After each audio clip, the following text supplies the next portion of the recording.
person, you treat people right, you treat people like you want to be treated, but it seems as though every time you find yourself in a relationship, whether you're a woman or a man, it seems like it's the same type of person, and the person either cheats or does something that disappoints you. And so it's like this thing is being repetitive. You keep going over and over and over. And there's some of you, you've been still waiting on the healing.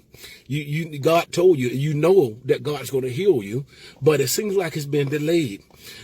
Some people, you feel like God is going to bring certain things into your life, into your family's life, into your ministry life, but you're still waiting and you're holding on. But this is at a place where you are really getting discouraged.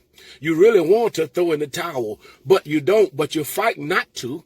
And so I want to talk to you to let you know at this particular place, and see, you're at the thresholds of where things are about to change. You're at the thresholds where things are about to develop and run its course. They're about to mature in a way wherein you'll be established. See, God is establishing certain things. That's why it's so painful. Anytime foundation, when you start something, it's going to take a lot of sweat, tears, a lot of discomfort, a lot of changes that you go through when you're trying to start to build something from the beginning. And so this is what's happening. There's a foundation that's being laid. There's a foundation that's being shaped, that's being developed in you concerning what God has you doing in this season. As a man, as a woman, as a boy, as a girl, as a leader, as a watchman, as a human being who's representing God, as someone who just wants healing. There's somebody that wants love, somebody that wants to be pushed forward into the direction of where their heart's desires. There's some of you that you love God so much, but you've been looking for people or someone that can help teach you or help lead you. You've been asking for somebody. You've been asking God to bring somebody in your life to be a positive example. Well, hear me and hear me well. God is going to send you your cry. See, because with every cry, there is a language. You need to understand that. When a baby cries, just naturally so, that baby, each cry that baby makes, it means something. There's sometimes when that baby cries, that baby is hungry, or the baby needs to be changed, or the baby just is lonely, or just needs somebody to pay attention, or needs help. See, God knows your cry. And see, you thought that you was crying and nobody was hearing, but God was hearing your cry. He understands your language. So at this place of this desperate place, your attitude is very important, meaning that don't complain no more.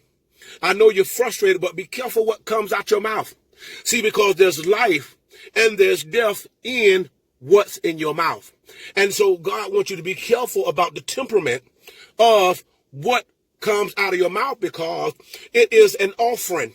And see, if you come out your mouth wrong or out of frustration, it's letting God know that you don't believe him. And when God feels or believes that you don't believe him, it's blocking him from moving. See, God only moves through faith, through trusting and believing him. And so, see, filter your thoughts. Filter those things inside. Ask God to help you. Ask God to help you with your emotions. The Bible tells us to be swift to hear and slow to speak. Filter the things that you hear, that goes through your emotions, that goes in your mind.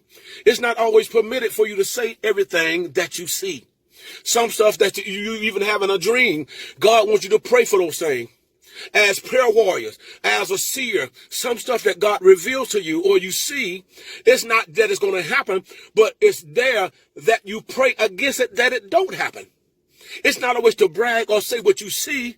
See, the gifts that God gives us are not for you. They belong to God. They are borrowed. They belong to God's people. They belong to your brother and your sister. God remembers, he knows you. He knows what you need. Just keep fighting and keep believing him. And so what's happening? You are being prepared. You are being settled. You are being established. That's what's happening. Those weak areas in your life, God is establishing you. That's why the pain is so severe. That's just like when there's a cutting, when something is being cut away at or chiseled away, there's pain. There's something that's going to fall away. That image might be shaped. See, that's what's being happening. That's what's happening. You are being shaped. Hear me. Be encouraged. Bless you.